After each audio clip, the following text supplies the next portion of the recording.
તો શહેરમાં ફરી એક વખત યુવાનોને બરબાદ કરનારા એમડી ડ્રગ્સનો જથ્થો ઝડપાયો છે। શહેરના ઉમરવાડા વિસ્તારમાંથી 28 લાખ રૂપિયાનું એમડી ડ્રગ્સ જપ્ત કરવામાં આવ્યું છે। જી આ બિલકુલ આખી કાર્યવાહી શહેરની એલસીબી ઝોન 2 ની ટીમે ગુપ્ત બાતમીના આધારે હાથ ધરી હતી।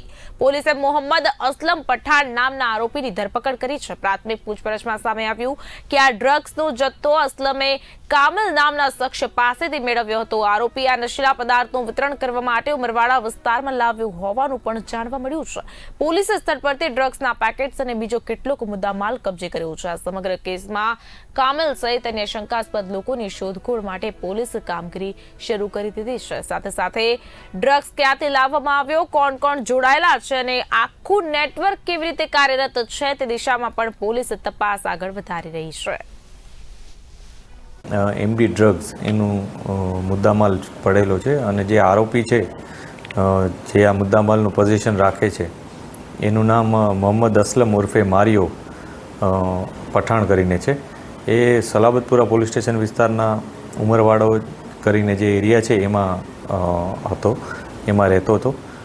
પોલીસે ત્યાં રેડ કરી। આના માટે સલાબતપુરા પોલીસની ટીમ એમના પીઆઈ સાથે જઈ અને ત્યાં રેડ કરી હતી અને કાયદેસરની કાર્યવાહી કરી। એ દરમિયાન પોલીસને ત્યાંથી 279 ગ્રામ જેટલું એમડી ડ્રગ્સ મળી આવ્યું હતું।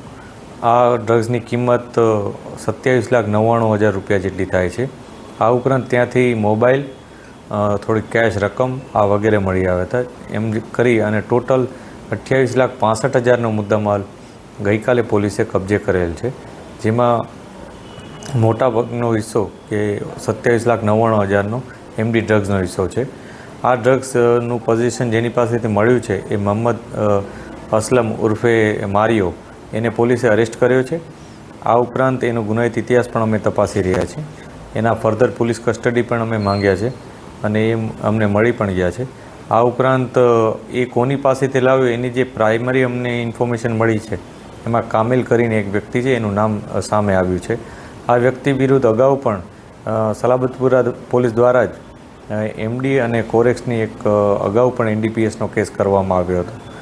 પોલીસ હજી તપાસ કરી રહી છે। હજી આમાં જે પણ લોકો સંડોવાયેલા હશે એના વિરુદ્ધ કાયદેસરની કાર્યવાહી કરવામાં આવશે।